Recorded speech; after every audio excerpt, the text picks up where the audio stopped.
నమస్కారం. నా పేరు శ్రీరామ్ శర్మ. ఇప్పుడు ఇన్కమ్ ట్యాక్స్ ఏప్రిల్ 1 నుంచి 2026 నుంచి పాన్ కార్డులో కొన్ని కొత్త మార్పులు తీసుకొచ్చింది. ఇప్పుడు ఎవరైనా ఇండివిడ్యువల్స్ పాన్ కార్డు అప్లై చేయాలి అంటే అడిషనల్ డాక్యుమెంట్స్ ఫైల్ చేయాలి. ఇప్పుడు ఆధార్ కార్డుతో పాటు పాన్ కార్డు కూడా ఫైల్ చేయాల్సి ఉంటుంది ఇన్కమ్ ట్యాక్స్ డిపార్ట్మెంట్కి.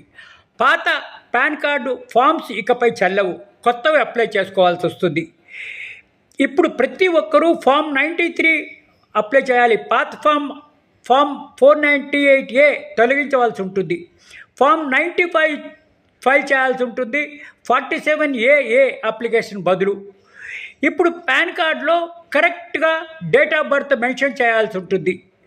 ఇప్పుడు birth certificate, voter ID, SSC కానీ మెట్రికులేషన్ కానీ certificate, driving licence, passport, affidavit issued by magistrate, వేరే ఇతర డాక్యుమెంట్లు ఫైల్ చేయాల్సి ఉంటుంది. ఆన్లైన్లో పాన్ అప్లై చేయాల్సి ఉంటుంది.